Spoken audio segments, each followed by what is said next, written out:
Alrighty, so we're gonna go ahead and get started. Again, we have our meeting today, just because of conflicts with the San Diego Pride Parade, during our regular July meeting time. So our agenda is welcome to, and well, I'll just go through it. This is our quick agenda. So do we have any new clubs or new club leaders that are on today that would like to introduce themselves? You can go ahead and raise your hand if so.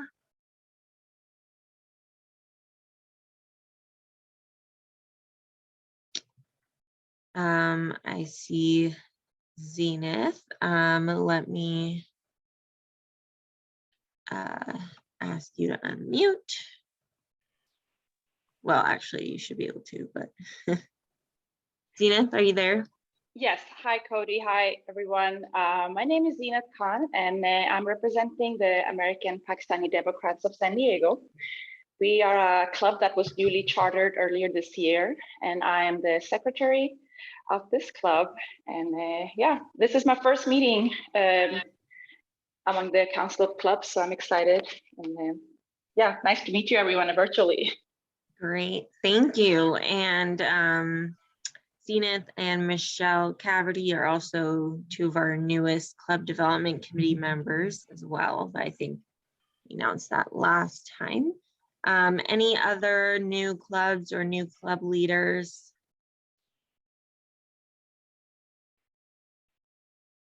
Okay. Moving along. I don't think I saw anyone for this. We'll go ahead and skip that. And again, here is the list of our club development committee. We've had a couple changes as stated, so just keep in mind. I'm going to call up Dina, if you're available to do your Go Team update. Sure, I'll be glad to. All right. I'm looking at a slide that's on my screen. Cody, do you want to? I spotlighted you so you folks will see you. Yep. All right. I'm going to type in here the link that I want to talk about, folks. This is really important. I'm Dina Feldman-Scar, and I'm a member of the Go Team board. I work in the Metro West area. My home club is a Pacific Beach club, but I'm talking to you about what we need to do county-wide coming up for this election. I'm worried that we're becoming a bit complacent. We know that Trump is likely to run again for president. It's his hope that that will be a way for him to stay out of prison, or at least be charged with any more criminal activities. And we all also know quite well, and it's come to our attention breathtakingly in this last Supreme Court session, what it would mean if Trump would get yet another Supreme Court justice appointment. He's already appointed 3 of our justices, and we know what happened in the 4 short years when they had the opportunity to get those folks in place for a lifetime appointment. So I think that it behooves us to again look at our local politics, act strongly here so that we can prepare ourselves for whatever we're going to need to do next in terms of working nationally. So in that regard, for those of you who haven't joined your Go Team personally, or who have not walked and talked to voters, I'm urging you to do so. And I'm urging you, if not begging you, to please talk to your home clubs about this and explain to everyone the importance of participating and helping us get Democratic candidates elected. All of our wonderful values and policies mean nothing unless these folks get elected to office. I'm going to put the training link in the chat, so, and I'm hoping you'll copy that and highlight that on your social media and web pages, et cetera, for your clubs, and send it out in your clubs, mailers, newsletters, et cetera, that you have coming up. The ballots will be mailed October 10th. That's not too long from now. So we're all going to be very busy for that first 3 weeks or so of October, working to make sure that Democratic voters are out countywide and participate in this election. So I will type the link into the chat, and thank you for letting me attend your meeting. That's it, Cody. I'm going to type in here now. All right, thank you.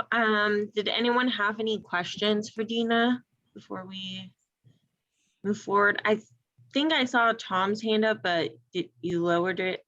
If anyone has a question, you can go ahead and raise your hand.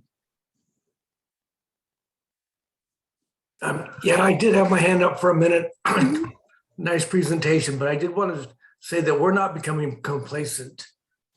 I think everybody's aware of this, of the politics, and we're all working very hard on that. I just objected to the word that we're being complacent. All right, well, I think that that's subjective there. So we'll move on. If anyone has any other questions, please raise your hand now.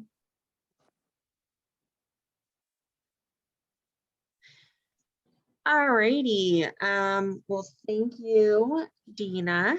I'm going to remove the spotlight here. Oh, Sess, your hand is raised. Please feel free to unmute. Yeah, I did want to add to what Dina said. The Go Team trainings are going to start on August 9th. They will run through the middle of September.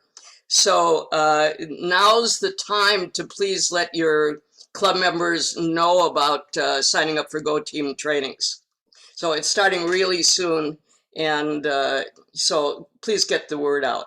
Thank you very much.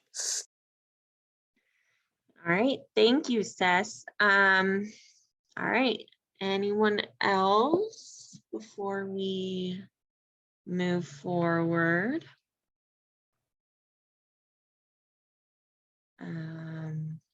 Okay. So our next thing is we're going to have presentation by ACLU on the Protect Ordinance. Although the folks that we're going to present told me they would be here at 10:15, so I think we're a little bit ahead of schedule. Let me just double check here. I'm here, Cody. Oh, okay. I'm sorry.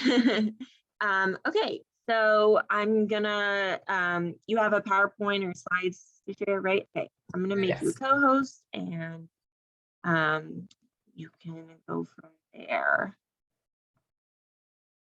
Okay, you should be a co-host now. So whenever you're ready.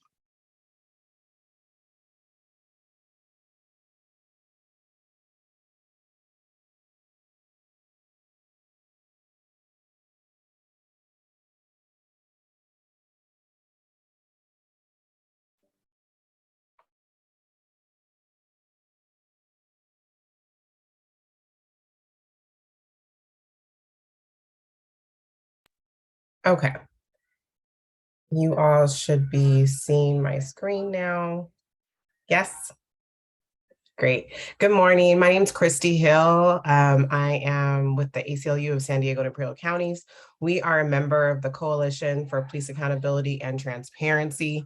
And so I am here today on behalf of CPAT to talk with you about the Protect Ordinance. And so before I jump into what Protect is, a little bit about CPAT. CPAT is a coalition of community groups, including civil rights, faith-based, law, labor, and others who have been working together to improve police accountability and transparency since 2016. CPAT member organizations represent and support folks of color, folks who have been experiencing homelessness, mental illness, folks from the LGBTQ plus community, and immigrants across our region. And so hopefully you recognize some of the groups on the screen there. So just to like ground our presentation today in a value that we hope we all share is that everyone in San Diego deserves the opportunity to thrive, to go about their daily activities free from discrimination, harassment, intimidation, and to be treated fairly and with dignity without regard to race, identity, zip code, or personal background. This is a fundamental shared value that many of us take for granted because the likelihood of having a negative encounter with law enforcement is relatively low for some people in our community. So, and this value is not universally shared by law enforcement, by every law enforcement officer in our region. We know that bias policing exists in San Diego. Folks from Black and Brown communities have been sharing their stories about a different standard of policing for decades.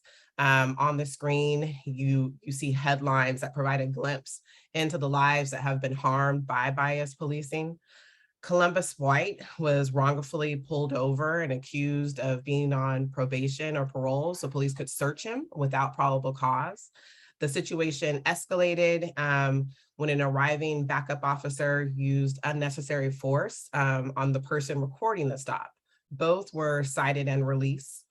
Some of you may have heard about Aaliyah Jenkins, who was experiencing a drug overdose when she was detained by police in La Jolla. Despite her pleas for help, officers delayed medical attention. She fell into a coma and died.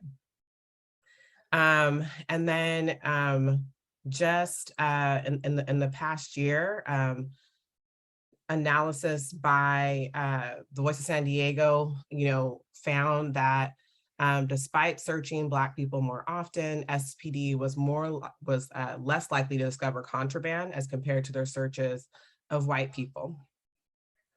And then you may have seen the headline or the news story about a traffic stop that happened where SDPD ended up pointing a gun at an 8-year-old while they were trying to detain his father. So we know that bias policing happens in San Diego, and it's important for us to remember the human lives that are impacted, not just by deadly force, which can get a lot of coverage, but also by just unnecessary negative interactions with police that San Diego's communities of color, both youth and adults, are experiencing every day. And so this is just, let's see. The video is not playing for me right now, but that's okay. So we're gonna skip the video in the interest of time. And I just wanna talk a little bit about the racist origins of policing. Policing has been a part of this country for a long time. Even before the US was established as an independent nation, informal militias were formed throughout the colonies to enforce order. Some of our first police forces were created to control enslaved Black people. These were known as slave patrols. In southern states, these patrols enforced slave codes, which later became known as Black codes. These laws allowed white people to control almost every aspect of the lives of Black people. Black codes exploited a loophole in the 13th Amendment to the Constitution, which had abolished slavery, except as a punishment for crime. Black codes criminalized nearly every form of Black freedom and mobility, political power, economic power. And when the 14th Amendment made Black codes illegal, Southern states introduced explicitly anti-Black local laws that became to be known collectively as Jim Crow. These two were enforced by police and by vigilante KKK. Jim Crow remained in force for 100 years and fostered anti-Black discrimination in government institutions nationwide. So it's not surprising that we see the echoes of these unjust laws and discriminatory practices and policing practices today, whether that's through the use of surveillance technology, with the militarization of the police, how ICE operates in our communities. These tactics still linger today. And so it's important to just remember that the system is operating how it was created to operate from the very beginning. And the data supports community stories. And so we want to uplift some data from the Center for Policing Equity. This was a report that STPD contracted with CPE to examine their police stops in 2019, and they looked at data from January 2016 to September 2020.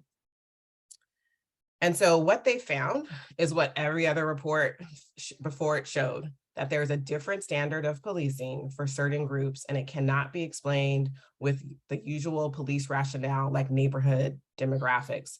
And so here on this slide, we see that CPE found that STPD stopped Black people for non-traffic stops 4.8 times as often as white people, and they were also 4.6 times as likely to use force on Black people compared to white people.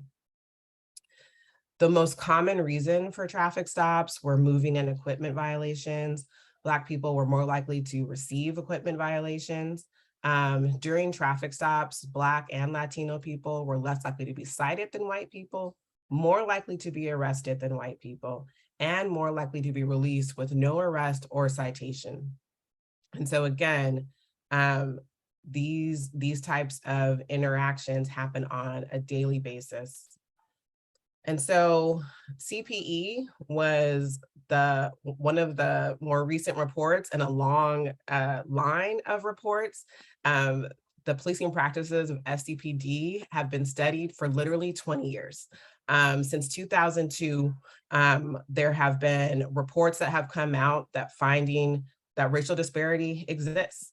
And so this was just a little timeline about the various studies. And so in 2002, data from STPD was analyzed about their stops, and a study was released and confirmed community complaints. It found racial disparities in police stops and searches for Black and Latino San Diegans.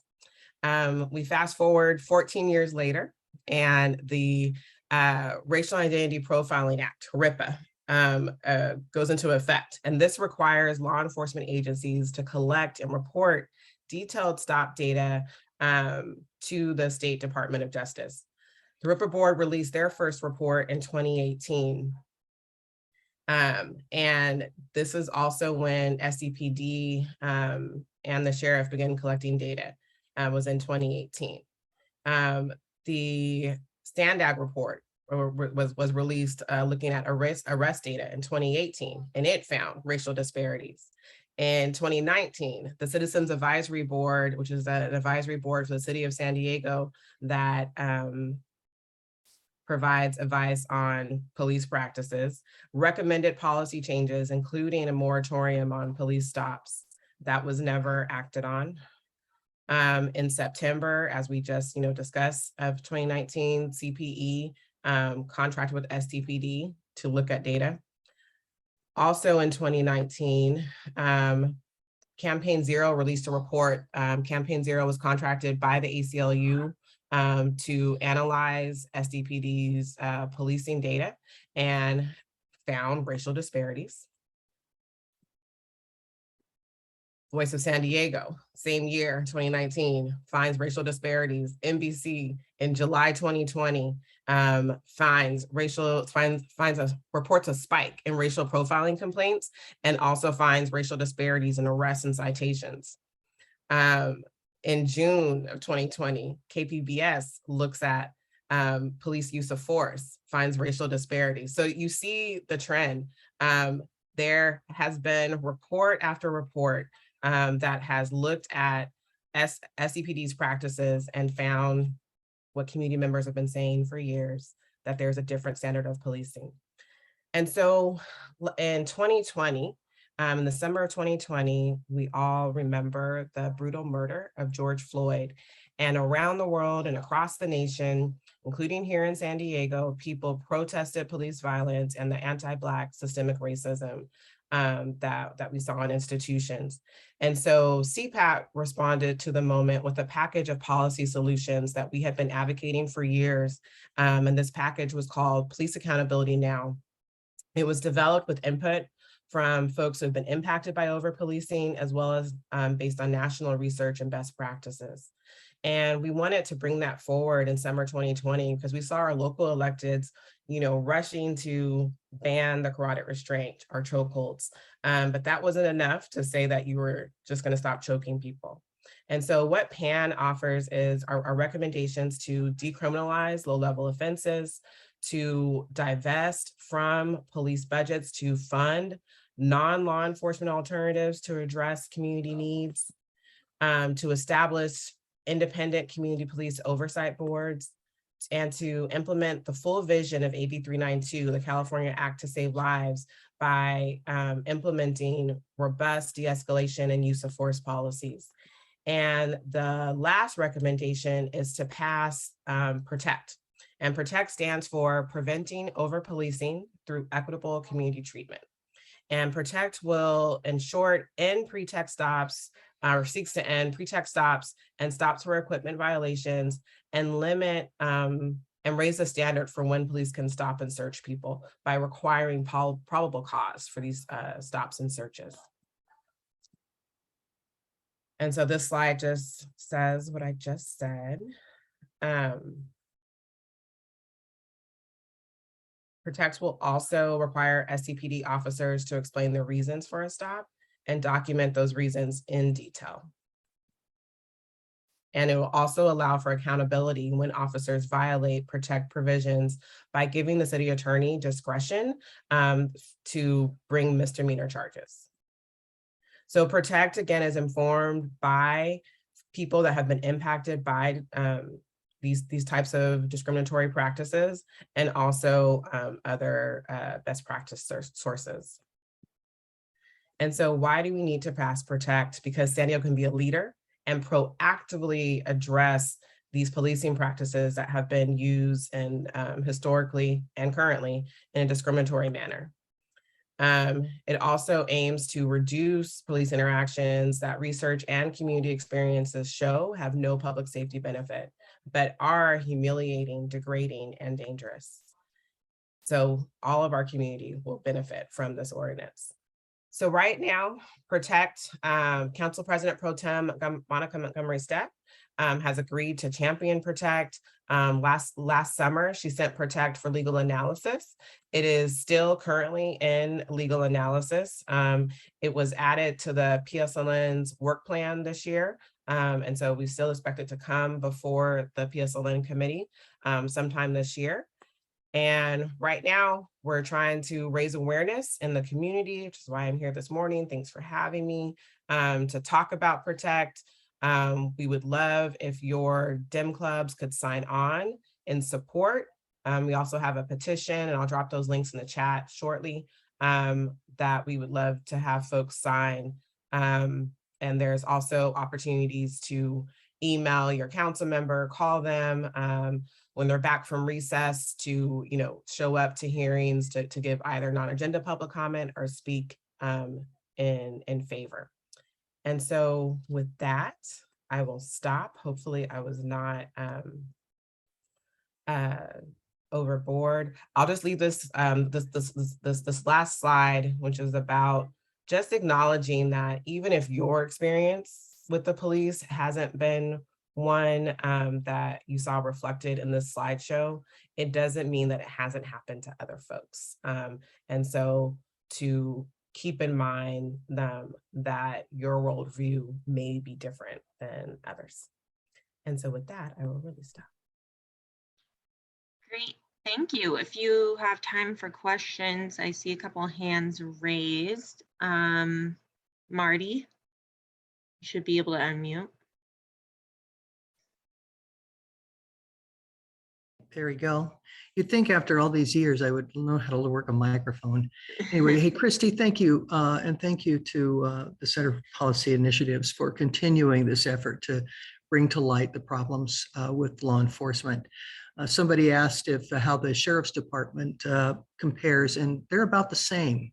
In the last year, there was a study there.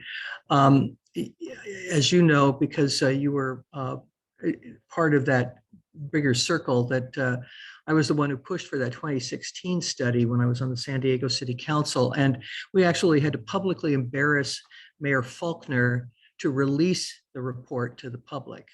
And it was my last meeting where we unveiled it, and the police were not happy with it, but the effort has to continue. And we need to start thinking outside the box or grow the box. And I would recommend, because of the cost involved in many of these stops, that the city and the county consider programs to help people of low income fix their tail lights and their headlights and that sort of thing. If that's the excuse for pulling people over, maybe fewer people will be pulled over. But thank you for all of your work, and keep at it, because this is a marathon, not a sprint. Yeah, thank you. And yes, the SDSU study was one of the instrumental studies that actually led to the formation of CPAT. So thank you, Councilmember Emerald, for your work and leadership on that. And the sheriff, the Campaign Zero report looks at the sheriff data, as well as the Center for Policing Equity was also contracted by the sheriff, and their data was released I think earlier this year. If I'm able to find the link while we're in this meeting, I'll do that. Otherwise, I can share it with Cody afterwards to email out to folks. Thank you. I don't know how much time we have for questions, Cody, but I'm happy to take additional ones, but we'll follow your lead on that. Yeah, that's fine. Greg, you should be able to unmute. Yeah, thank you. Yeah, let me add my voice as well. Incredibly important presentation. That data is so important for everyone to know. I am the president of the Labor Democratic Club, and I'd be happy to bring it to our members to sign on if you're looking for clubs to support that. Yes. But here's my concern. I do a lot of polling and that kind of stuff. And the question I have for you is, how do you sell this in an atmosphere in which there's rising concerns around crime? Now, I'm not just talking about the white community. I'm talking in polling, especially in communities of color. There's a strong degree of ambivalence when it comes to police reform. They want better policing in many cases, not less. They want policing there when it really needs them, that doesn't attack them. You can see that in polling, particularly in Latinx communities. But also, you mentioned George Floyd. I don't know if you're aware of what happened with question 2 in Minneapolis, where it was defeated. That was one of the most radical reorganizations along the lines you're suggesting around policing. It ironically passed in white liberal communities. Where was it defeated? Particularly in African-American communities. And that's the difficulty we face when we're trying to get this data into practical solutions. You're absolutely right, this data is inescapable, but how do we make sure that even the people most affected by this are those that will be supporting? And then, especially in this context of rising crime, it's a hard sell, is what I'm saying. It's an important one, but it's a very hard one. So I'd just like to hear you respond to that.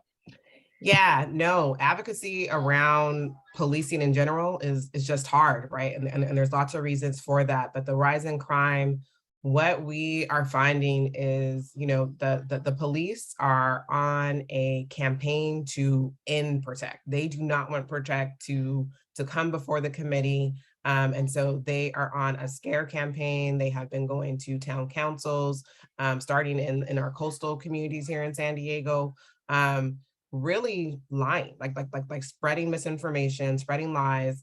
And when we have been able to present and just share the facts that a lot of the times what the police are pointing to, the tactics they're talking about are not about public safety. The data, their own data shows that, and that we can do things to invest in our communities to really, create true safety. And so it's a hard sell, but like part of it is that we haven't been talking about it, right? And talking about what does safety look like? Why aren't the police a component of that? And how can we really change how our elected bodies are investing in our communities to help create that, and to really like take a closer look at these practices that are really just causing trauma in Black and Brown communities.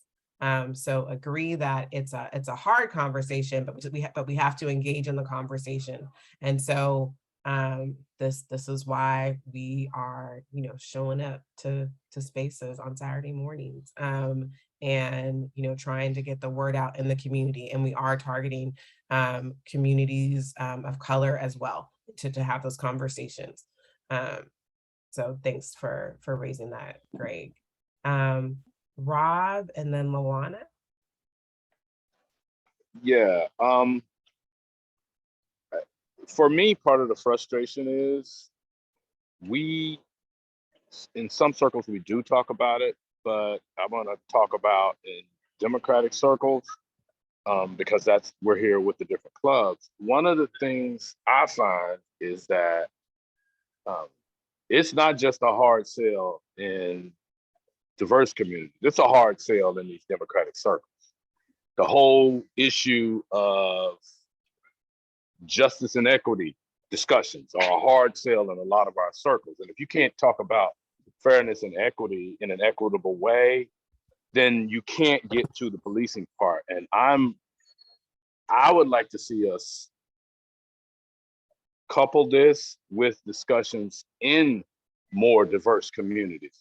I get frustrated because I just feel like we say we need to elect more Democrats, but we keep chasing Trump voters.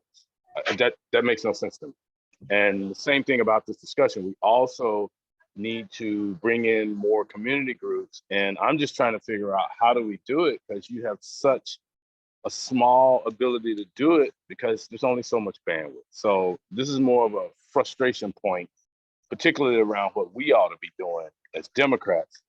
And the question would be, how do we expand our bandwidth to get to more of the communities? Because if we can talk about public safety in a way that makes more sense, maybe in the economics of public safety, because prevention is cheaper than just paying for more police. I really am frustrated that we haven't found a way to get outside of ourselves and reach out in those communities, which, in my opinion, would help us elect more Democrats. So I guess if you have other ways, I guess for you directly, and you all are willing to get to the other clubs, then that might help. So I'll stop there. Okay, and I'll start with ACLU is nonpartisan as a CPAT, and so we will present anywhere. And so yeah, we would love to come to present to your individual clubs. I dropped the link in the chat about signing on and support. I'll also add my email. You can reach out to schedule presentations.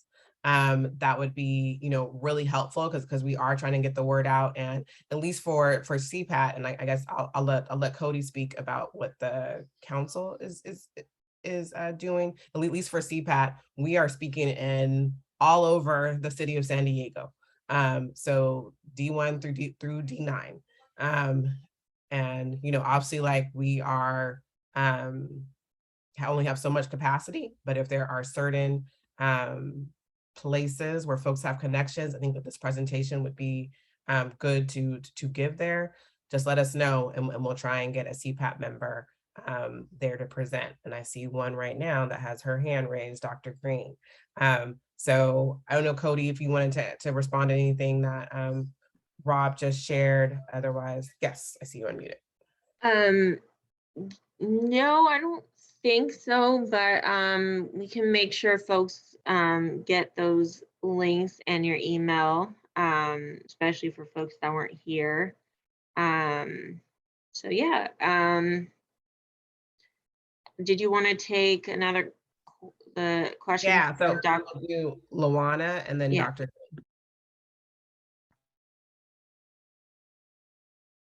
Okay, so not to like belabor any points. Two, one, I would love for you to come speak at the Democratic Women's Club. I'll reach out to you.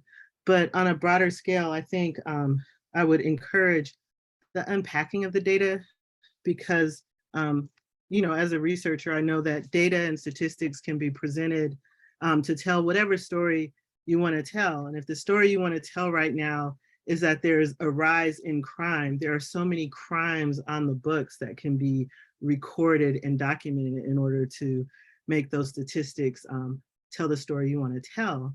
And I think, you know, creating awareness around that, because a lot of people are just scared. The other part is I'm on a task force at UCSD, which one of the things we're looking at is campus policing. And I know that that's probably outside of scope in terms of your ordinance, but I think it would be helpful if you could come to campus and share that at minimum with the task force, because we do have members of campus police involved in this process. And I think getting people to think differently around policing is helpful in general. And I think having some data is always helpful when you're trying to create policy change. And we are actively engaged in policy change in policy and practice. Yeah, thank you. Thank you for that. And we are trying to get some additional information like around the rise in crime. And so if that is an area like where you have expertise, would love to connect. I am not a data scientist, so like we rely on folks, external partners to assist with that. And as far as coming to speak to the task force you mentioned, would be willing to do that, to share about Protect. While Protect would not cover campus police or really any other jurisdiction outside of the city of San Diego, we would like to see it pass like throughout the region. And so if that's something that, you know, in a different city y'all are interested in, or at a collegiate institution, that would be great. And then separate and aside from CPAT, the ACLU, our national ACLU, and I believe in 2020 released a guide for college campuses about how to address policing on campus. This like came after all of those incidents where mainly, like we were seeing in the headlines, Black folks being targeted by police for like, you know, being accused of like not belonging, even though they were a student in the library. So there's a guide on that. And so I will, again, if I can find it quickly while we're sitting here, drop it in the chat. Otherwise, we'll share it with Cody after this meeting. But thank you for that. And yeah, would appreciate coming to the to your club to present as well. Dr. Green. I'm speaking as a member of the party today and a personal supporter of the work that happens at CPAT. I just want to say two things. One, I just want to speak to Dr. Robinson's point. You know, every civil rights and civil liberties fight that we've had has had a lot of opposition to begin with. I mean, I know it's popular to act like these things were very popular and well supported before they were passed, but we often have to push the law to show people what's possible in society.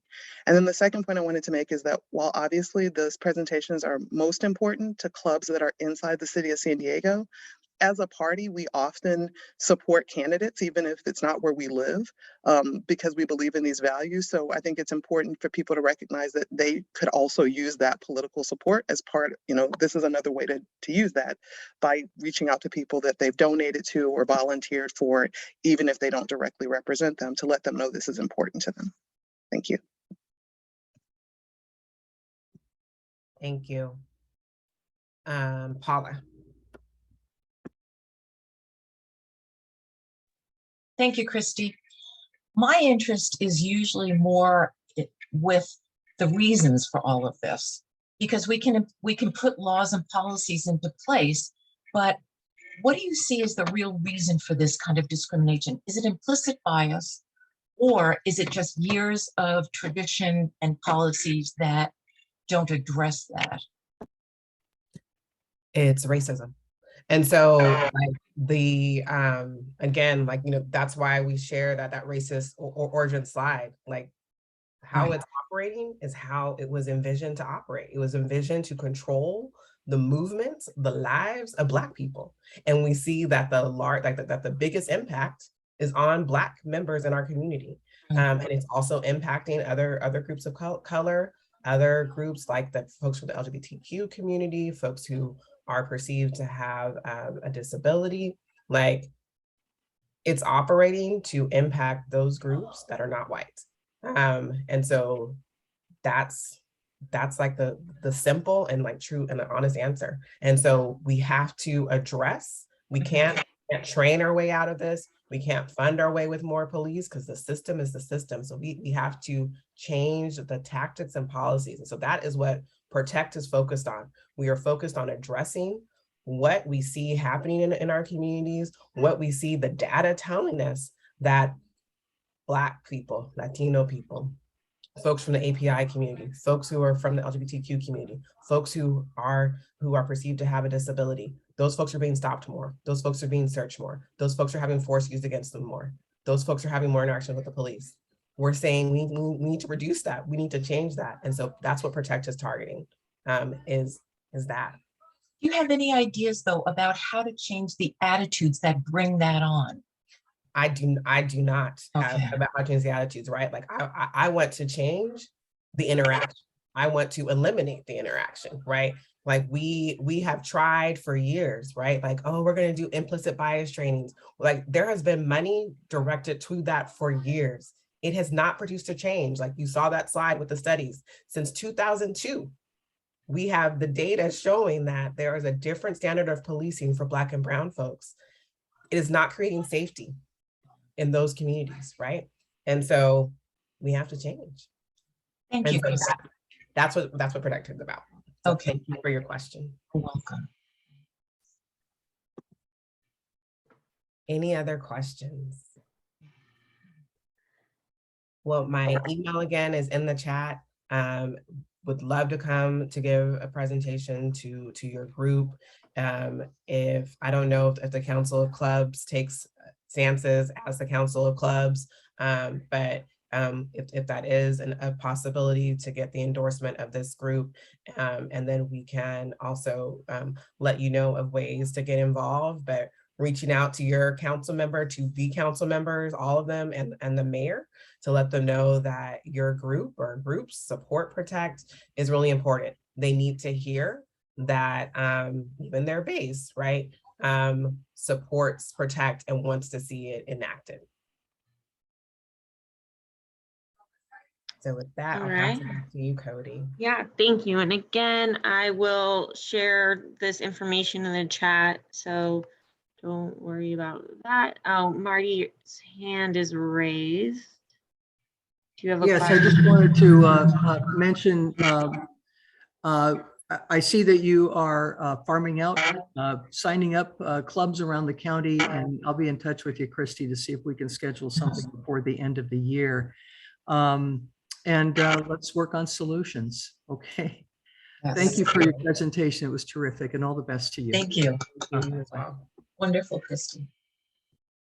All right, thank you.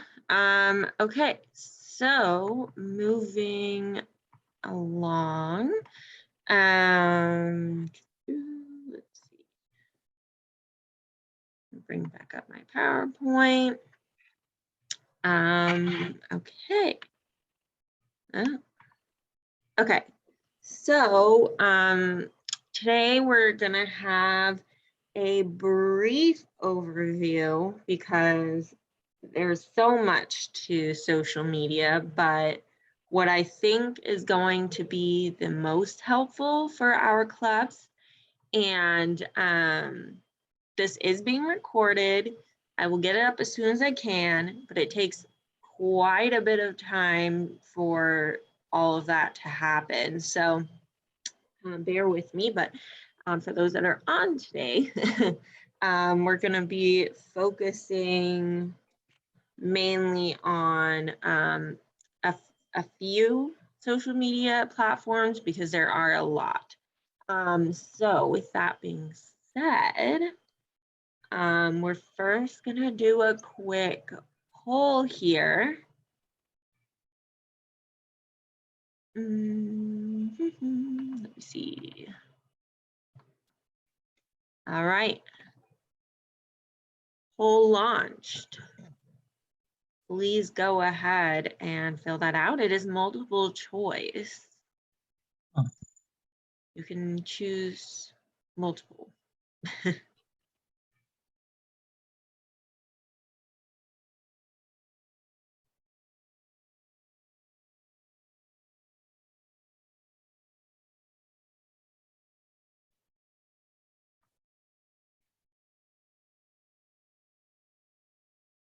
And again, this is for your club, not like personal use.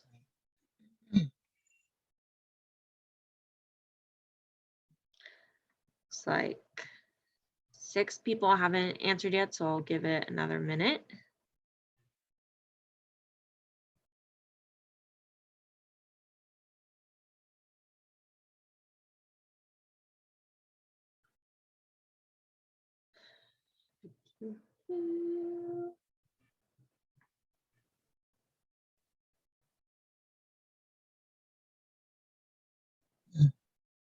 All right, well, not seeing any changes, so I'm going to go ahead and share the results. So, unsurprisingly, the top answer with 11 votes is Facebook page. Facebook group is next, or no, actually, Twitter is next. And then Instagram, YouTube, and Facebook groups. I should have actually put an option on here for, I guess, none, because I know some clubs have not gotten to that point yet. But so let's go ahead and discuss some of these. First thing, just because I know I've gotten questions about this before, the difference between a Facebook page and a Facebook group. So a page basically looks like a public profile for an organization, much like how your individual profiles operate. You can assign multiple people to be administrators or moderators. They can post as the club, it'll show such and such Democratic club as having posted something. Users can follow for updates. They can comment on posts. Facebook groups are primarily for discussion, interaction, engagement among members. They can be public, they can be closed, so only members or folks that you allow participate. They can also be secret, which each of those has differences in what folks outside of the group are able to see. You can also have surveys to ask people, are you a member? Why are you joining? Like things like that. And you can also have both. Once you connect them, you can also post as your page, basically as an admin on the Facebook group. I'm going to give a couple examples here, and I think Shayna's on, who's the current UC Dems president, but this is just an example. You can see here we have for the University City Dems a page where we're posting as the club, but then we also have a group where you can see the members, and this kind of makes it easier, in my opinion, not just for discussion, but if you have an event, you can see them here, you can see the members, and if you want to have an event on Facebook for your meeting, it makes it easier to invite people. So that's just an example. And folks, if you have questions along the way about what I'm talking about, feel free to raise your hand. I'm trying to check the chat, but I may or may not see it. So I want to talk a little bit about Facebook events. I know a lot of folks on here do use them. just a refresher, you can create an event, not just as an individual on Facebook, but as your page or for a group. And this helps keep information about your monthly meetings and other events in a consistent place, so that if someone is looking for it, they can find it there pretty easily. It also helps remind people about the meetings and events. If they, put going or interested, they'll get a reminder. And for some like me, if you have Facebook hooked up to your like your phone calendar or Google Calendar, it'll populate that. And I don't know about you, but I rely heavily on my Google Calendar to make sure I'm not missing any meetings or events. So that's another benefit. And one tip that I've done with my clubs is asking board members to make sure to invite 20 people on Facebook to the event. There's like a 500 limit each, but that probably shouldn't be an issue, but just reminding people to send those invitations to members or just anyone that they think might be interested, just to ensure that it has that reach. Oh, no. And then I was just gonna do an example here. So you can see here, I have an event for council clubs. And you can put time, description, you can put links or locations. And if you go in here, there's an opportunity to invite people. Now, if you do it on your desktop, like I'm doing right now, it's actually helpful because you can see prior events. Under events I hosted, I have my Young Dems prior business meetings, which is really helpful because that way I can just go in and do select all, and then that will basically enable me to quickly invite people that I already invited to last month's meeting, and really speed up that process. If you try to do this on your phone, it doesn't have this feature. You just have to scroll through alphabetically pretty much, so it's a lot more difficult, but I highly recommend taking advantage of this feature. You can also look at events you attended and your groups. So like I mentioned, for the University City Dem Club, we have a Facebook group. So I can very quickly go in here to the group, select all, and then automatically invite everyone who hasn't already been invited to that Facebook event. And it just makes it a lot easier. And then also you can, where is it? Let's see. You can post as an admin or as the page in the discussion section if people have questions or want to share information related to the event. So for instance, I could go in here right now. Let's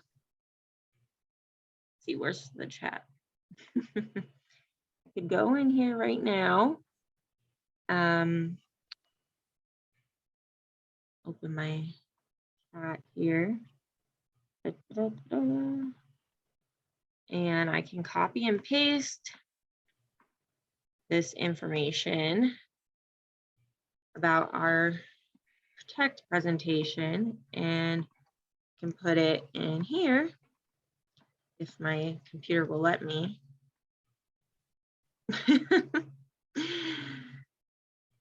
Maybe. Oh no, it's like freezing. Oh, here we go. I was just clicking the wrong place. So I'll do that after, but because this is being really slow right now for some reason. But so that's just an example of what you can do. And then you can also duplicate your meeting each month So you don't have to start all over with your description and things like that. If it's pretty much the same every time, it'll copy the description, the time, the location, picture, you know, whatever. You can just make some slight changes. Does anyone have any questions about this?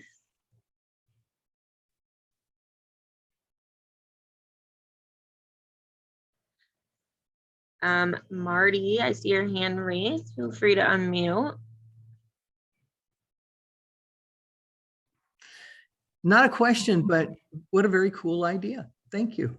This is good information. Thanks. Yeah. Great. Glad to hear that. Let's see. Okay, moving on. Let me share my thing here. Okay. Instagram. So this is another one of the most popular platforms right now. But unlike with Facebook, it's kind of geared more toward being done through the app than on the actual desktop website. So just a heads up on that. You can post photos, videos, and that I'm going to kind of briefly overview. Oops. So first, some examples of what you can do with an Instagram post. And again, it is a bit similar to what you can do on Facebook as well, except there's more of an emphasis on pictures and videos. So get to know members of the board, member spotlights, member of the month, behind the scenes clips of other political events that maybe your board members have attended, how-tos, guides, info slides, promoting candidates and club events, clips from club meetings or events. And just to give some examples, I have here on the left, you can see, and you can see this if you go to the Instagram. How many of you knew we had an Instagram for council clubs? You can see I just screenshotted from my phone a picture of the Facebook event. So that's why that kind of looks like Facebook. But then I also used Instagram's feature to create and set up an event reminder. So you can see here, I did a screenshot from my phone of what that looks like when folks view the post. There's this little calendar button thing that hopefully you can see I'm hovering over. And when you click that on your phone, it pops up this option to remind yourself about the event. So similar to Facebook events, users can use this feature to remind themselves about your club's event. So it says we'll notify you the day before and the day the event starts. And again, I don't know about you, but I have so many meetings and events and such going on. These types of reminders are super helpful for me. In the middle, I have an example from my Young Dems Club, San Diego County Young Dems. You can actually see here, there are 3 photos in this post, and on your phone, if you're not familiar with Instagram, you just swipe left or right to view the first or third one. But this is just an example of us posting our voter guide for candidates that we had endorsed and the party had endorsed for the primary. And there's more with the description. And then on the right here, I have a screenshot from the Progressive Dems, where they did some info slides. You can see there's about probably 5 here about urgent actions you can take right now for abortion rights. And these pictures are kind of just like a medium for presenting that information that maybe is a little more viewable for folks than, like a wall of text. So you can see how it's a little bit different than Facebook. And again, you can put information in the description. You can, and I don't think I mentioned this, but let me show you before I forget. You can also, unlike with Facebook, you can't put links in the actual post, but what you can do is you can put a link in your bio, and either you can change that every time you make a post, or you can use something like a link tree, link in bio, direct.me. And you all know that I have one of those set up for Dem clubs. But basically you can just set up some quick links, and maybe if you're making a post about a news event, you can temporarily add an extra button at the top for folks who wanted more information. They can click to view the article or whatever it is that you were sharing about. So that's something I highly recommend as well. Going back to this. So just a quick explanation of the difference between some of the types of videos you can make for Instagram. So you can do a regular video post. You can also do an IGTV post. You can also do a reel. I say that with a caveat that after I made these slides earlier this month, Instagram announced they might be getting rid of regular video posts in favor of reels. I don't know. Anyway, so you can see there's some differences in the length of the video. So, regular video posts at this time can be up to a minute. Reels can be a minute and a half. IGTV are for more longer form videos. So posts are kind of best for engaging with an existing audience, whereas reels are great for reaching a new audience because Instagram will promote those to folks that aren't already following you. And if you're not familiar, this feature was added like a couple years ago. It might have been 2020, I'm not sure, but it's basically a similar feature to how TikTok works. And then we have Instagram stories. They're similar to posts, but they only stay for 24 hours unless they're saved in a highlight. And this allows you to upload more content without overwhelming feeds. You can categorize highlights for maintaining them on your Instagram page. This is good for, creating guides or providing information on resources, endorsed candidates, things like that. And they have features like stickers that you can use to get more engagement.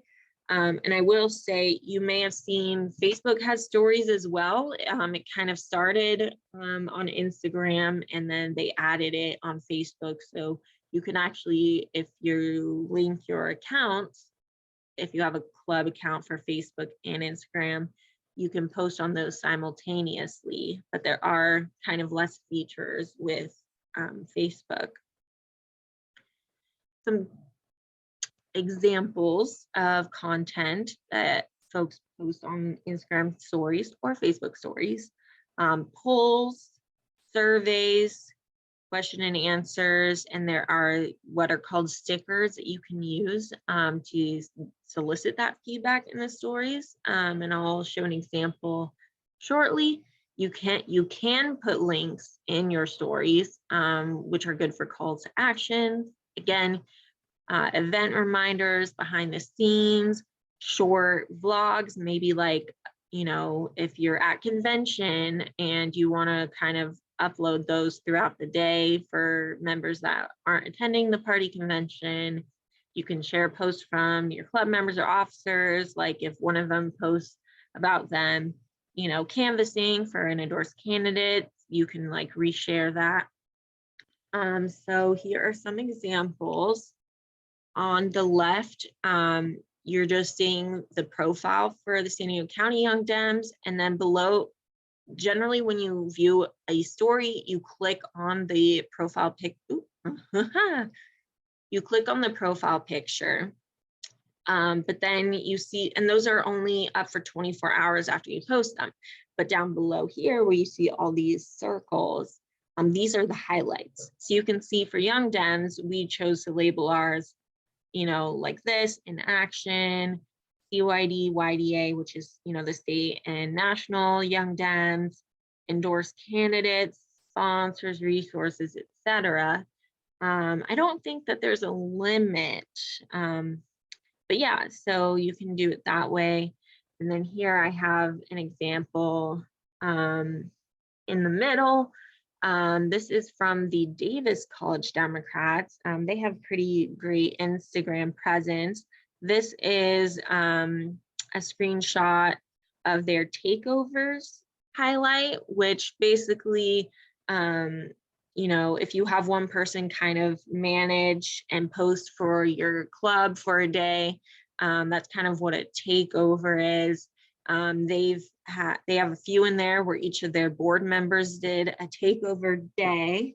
And in this one, you can see for part of it, one of their board members was like, hey, I'm waiting for the bus. Does anyone have any questions about this club? And so there were several questions, but one of them was, you know, what's your favorite part of being in the Davis College Dems? And you can see that there's a response there. You can do photos, videos, etc. And again, this might be cool for something like if you're at convention.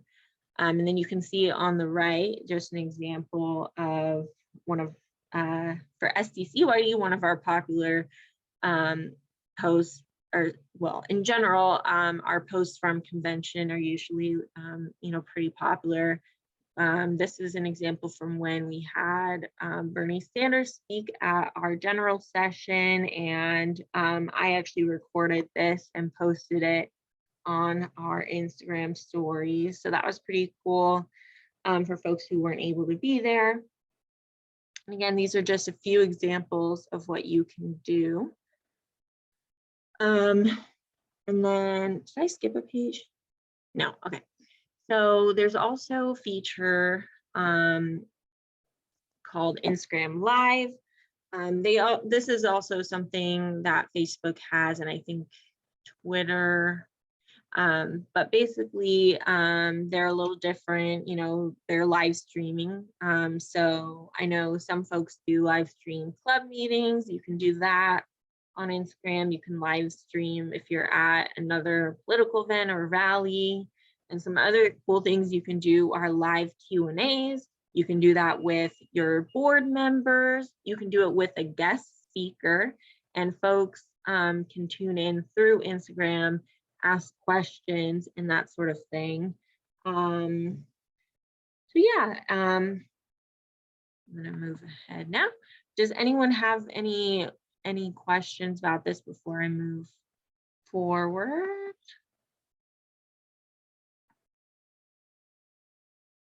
Nope. All right. And then the third one that I want to mention that is pretty popular as well is Twitter. So again, a little bit different in that Twitter is, it's geared a little bit differently. It's a place used generally for voicing opinions, discussing issues in news, interacting with and reacting to public figures, especially. It's generally more interactive than like the comments section on a Facebook or Instagram post. You can retweet relevant tweets or news, including a quote tweet where you basically, instead of just sharing the thing you're interested in, you also include your own comment on that, kind of like how you would do with a Facebook post. You can address elected officials and candidates in your tweet using their @ or what's referred to as their handle. You can reply to their tweets, and a lot of times elected officials and candidates are more interactive on Twitter than Facebook and Instagram. That might be more managed by staff members, and you can have a lot of back and forth discussion using the reply function. These are just some examples that I grabbed from clubs about how they use Twitter. So on the left, you can see the Claremont Democratic Club recently posted, or tweeted rather, about some of their endorsements propositions. Emojis are great for this sort of thing. You just want to make sure you don't overdo it too much. In the middle, there's a tweet from the Democratic Club of West Orange County, where they made a statement about a potential desalination plan locally, and they actually did a picture of that document and tweeted that out along with a comment, and they also used hashtag that is relevant to what they're working on.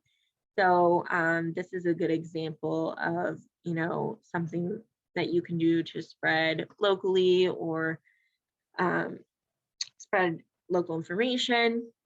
And then on the right, I have an example from the Harvey Milk LGBTQ Democratic Club, where they basically shared information about how to call in to a governmental agency and make a public comment about prioritizing monkeypox vaccines. And you can see they also put an image with this information as well. So again, this is a good example of how you can use Twitter for calls to action, and Twitter does allow you to put links. You can see that they were able to link it right there. Just keeping in mind, Twitter has, unlike Facebook and Instagram, there's a limit of 280 characters per tweet. When you do go to create a tweet, it does have a countdown for you, so you can see if you're getting close. But folks get around this a lot by creating what's called a thread, where you reply to your own tweet either once or multiple times. And usually if folks are planning out a whole thread, you'll number them so folks know and don't get lost or confused. You can share, again, links, photos, videos. You can tag people or organizations to add to a conversation. Something folks also do is live tweet meetings or events, and that doesn't specifically mean live streaming. What it means is, say you're doing a candidate forum, you might assign a board member to live tweet and write out some of the things that are happening during the forum, some of the questions and answers from candidates, and that sort of thing. And again, you'll want to use hashtags to help focus your audience and increase engagement, like how the West Orange County Club used the hashtag relevant to what they were tweeting. I have something like that. Okay. And one sort of general tip is when you're recording videos, you're going to want to hold your phone vertically, because that's how most of these platforms present videos, especially Instagram is moving from squares to full screen photos and videos, but it's vertically. So just to make sure that everything presents the way you want it to, you're going to want to make sure you keep that in mind when you are recording or live streaming. You can use location tags and stickers to help reach a more specific audience, especially if you are a geographic club. On the right, you can see, well, it's a little bit blurry, but you can see this is when you go to add stickers to your Instagram story or to a reel. These are some of the options. There's a lot that you can add, but some of the engaging ones, you can add a location that'll help promote it to a more local audience. You can use hashtags. On Instagram posts, I think you're limited to 30 hashtags. In stories, it's 10, I believe. You can, like I mentioned before, you can do polls, Q&As, ratings, and a bunch of other stuff. So, and these sorts of engagement features really do help. Another tip, cross-posting, you can connect your Facebook and Instagram accounts. As you know, they're controlled by the same company now, Meta. But if you want to do a reel, you do need to edit and upload that separately. There are apps like Hootsuite that you can use to manage multiple different platforms, but I would recommend, it's often better to tailor your content to different platforms. There are different rules about what types of things you can post. So you'll want to consider each platform's individual features. I'm just reading Marty's comment in the chat. This one-stop shop for the latest news of interest in council club sites. Yep. Thank you. Okay, so there are also applications like Splice or CapCut that are widely used to edit videos, and they're very user-friendly. You know, you don't need to know how to use Photoshop or anything like that to edit a video, and it can often be easier than using the platform's own editor.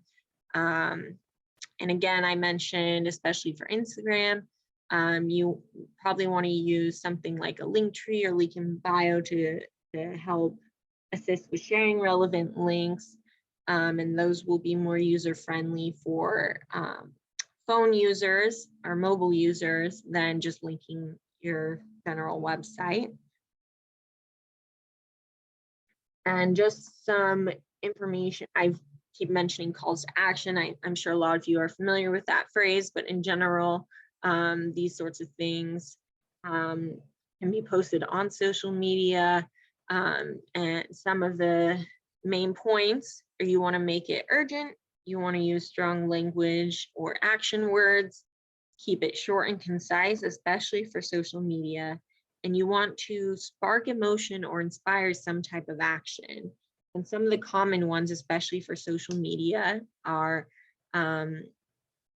these are the example goals of a call to action. So donating, signing up for a newsletter, signing a petition, signing up for a meeting, signing up to volunteer, like signing up for Canvas, Phone Bank, signing up to become a member, registering to vote, or updating, or updating your registration, contacting an elected official, find your polling place, etc. These are all things that you can ask someone to do in a social media post. But you want to make sure that you make it urgent. You know, such and such is being voted on today. This is important to our community because X. Click this link to leave a public comment or call this number at this time. You know, something like that, that gives the information you need, inspires folks to take the action you want them to take, and that sort of thing. So, does anyone have any questions about Twitter or that before I move ahead? I don't think I see any. All right, I have one more poll here that I'm going to launch in a second. Oh, was I sharing that whole time? Okay, hold on. So obviously we only talked about a few of the platforms today, but there are a lot. And if there's interest, maybe we can talk about other ones. For now, we're going to launch a poll. And so this is, what platforms are you interested in using that you don't already use, that you want to try using? So go ahead. You should be able to see and answer that question.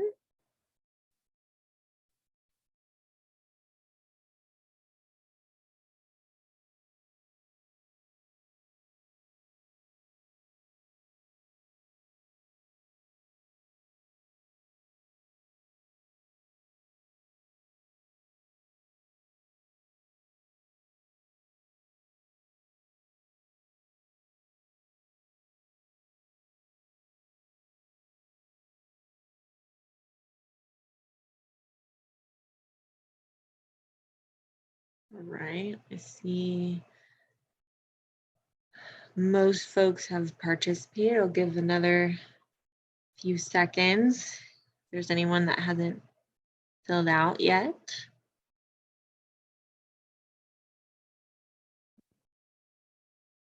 Okay. All right. So these are the results. So yeah, it looks like there's a lot of interest from folks who don't already use Facebook groups, Instagram, or Twitter. And there is interest in using some of these other ones that we haven't talked about yet. So maybe we want to talk about that in another meeting. I'm also happy to have some chats with folks about, if you have any additional questions. But yeah, there are definitely other ones besides these. There's just a limit on the number of platforms that I can include in a Zoom poll. I see Seth's hand is raised. Some of it seems like there's kind of a needs assessment that needs to be done by a club as what would be the best things for them to use. I'm just wondering whether, like, some of the young Democrats might be willing to act as consultants or talk to, clubs on what would be helpful to them, and also, how to help them on how to do some of these things. So, I thought that might be an idea, either young Dems or other people who are knowledgeable about that being able to serve as consultants. Mm-hmm. Yeah. Or if you have, maybe a communications committee or something like that, that someone can serve on. And I will say, there's kind of this assumption that, young people use certain platforms and older folks use other ones, but there's actually, I don't have it in front of me, but I was looking up some of the information on these demographics. So I will say, it's definitely not just, teenagers that are using some of these other platforms. And if you're only using Facebook right now, there's definitely an opportunity to expand your reach. But yeah, and I'm sure that there are some young folks that would be happy to help. There are a lot of young Dems clubs in the county too that aren't chartered with the party, but if you haven't already and you want to connect with those folks, I would definitely recommend creating that sort of partnership as well. But yeah. And there, also there's if anyone's interested in learning more how to do it themselves, there are definitely a lot of tutorials like on YouTube and such for free that you can just take a look at. I myself didn't even really use Instagram before like 2020, and now it's the one that I use the most. It's definitely a little bit of a learning curve, but once you get it, you got it.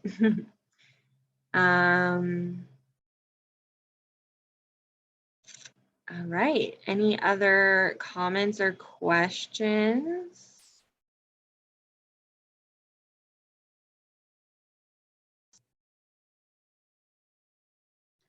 I'm not seeing any. So yeah, we'll go ahead and stop sharing that. That is the end of this presentation. Again, we only went over a few platforms. So there are definitely a lot more that I encourage you to take a look at. And just a reminder, this Linktree /Dem Clubs has all of the important links and resources for Council of Clubs on there. And again, just the regular reminders, if you are returning to in-person, make sure that you share that location with the party for the party calendar, as well as, you know, if you are still doing virtual meetings, those links, you are required to notify the party 2 weeks out. And the best way is to add the party, you know, calendar sddemocrats.org to your what's it called, email list. But you know, sometimes with the flood of all of the emails we get, especially if it's just like a regular newsletter, you know, we might not see that there's a new location. So feel free to reach out. If you email calendar@sddemocrats.org or clubs@sddemocrats.org, those emails go, a copy of that email goes to myself and the party staff. The party staff generally update it. I actually asked last year to be added so that I had edit access to the calendar so I could help, but it's primarily party staff that handle that. Just an FYI. Again, if you're still meeting on Zoom, we encourage you to use recurring meetings that rather than having to change the link every month. Just like how this meeting is a recurring Zoom. Yeah, there you go, calendar sddemocrats.org. And if you would like to be able to edit the calendar item yourself, you can do that. We did have a presentation about that last year. But basically, you know, if you use Gmail, you can be invited as an editor on the calendar item. That way, if you ever need to update it, you don't need to wait for party staff. You can just do it yourself. And that's it for me. Oh, so I didn't put a slide on here for it, but I am announcing we do, as I mentioned, have a vacancy in the one of the at-large members for this committee. I was originally thinking of doing the vote today, but I don't feel like folks were quite that aware, so I want to give it another month so that people can think about it. And we'll do a vote in August to fill that vacancy. So keep that in mind if you are interested in being a part of the club development committee. If you have questions, there's information in the party bylaws on the Council of Clubs website. But basically it's, you know, just helping assist clubs, thinking about things that would be helpful for clubs, resources, and there is a bit of, you know, sort of mediation, but not too much, thankfully, and hopefully will continue to be the case. So yeah, we'll be planning to do that at our next meeting, which is scheduled for, one second.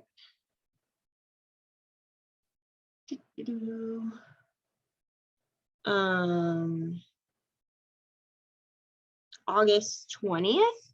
Finally, it looks like there is not either some sort of event or holiday on the third Saturday of the month. So we will do our regular third Saturday of the month meeting on August 20th, barring no unforeseen circumstances.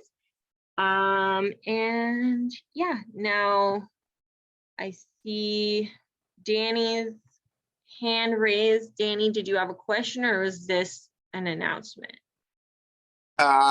Well, first I had a question regarding this section. Is there an application process or is it nominations on the spot? No, there's no application process. You can just run from the floor. There's not like a requirement to sign up ahead of time.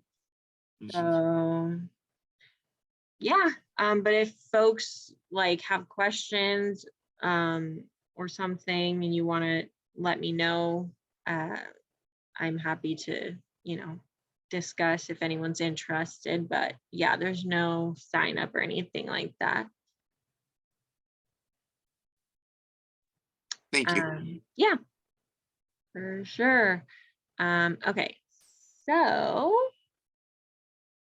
now if folks would like to make any other announcements from your club or candidates, you can go ahead and raise your hand and we'll give everyone a minute.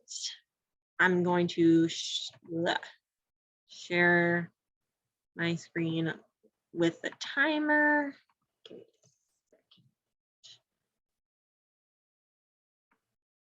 second. Huh, usually if I just type timer, it pops up. That's weird.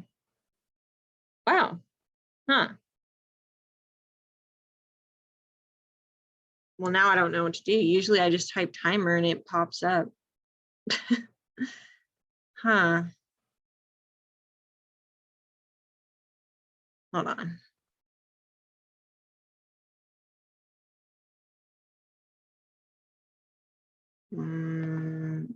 Okay, I don't know. Usually I just search timer and then it pops up.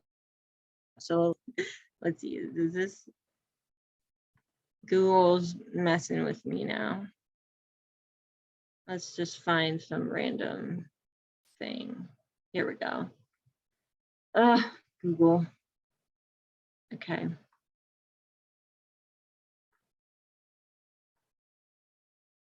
Probably want me to pay for that now. All right. 1 second. All right. I'll just use this. Okay. All right, Danny, I see your hand raised whenever you're ready. Greg, yes, I understand that there is something called watch, but I want whoever's speaking to be able to see the timer. So that's what I'm doing here. All right, Danny, whenever you're ready, and I'll spotlight you. No problem. Thank you very much. I just wanted to make sure that everyone got my message about this Sunday. The San Diego Downtown Democratic Club is doing a relaunch of the club's efforts with a launch of another project that we're going to be announcing tomorrow, Sunday, at our downtown social. So I've invited all the club development committee. I've invited most central committee members and all types of clubs around the county to participate, because this announcement will be a game changer for clubs around the entire county. So I hope that everyone can attend tomorrow's social. It's going to be a great reception. We're going to have downtown residents. We're going to have party leaders. We're going to be celebrating with a lot of the endorsed candidates that we have, enjoying some wine, cheese, good conversations about, the real important issues that we need to talk about. So I'd love to see you guys there if possible. It is going to be an outdoor venue. Masks are suggested. And then I'll put the information in the chat here for you guys. Thanks again. Thanks. Yeah, after all that, I forgot to press start, but thanks for not taking, a year. Anyone else have an announcement? Looks like no. That's surprising. So if not, then we will end the meeting there. For our club development committee members, if you can stay on, that would be great. Maybe we'll take a few minute break, come back 11:45. So thanks everyone.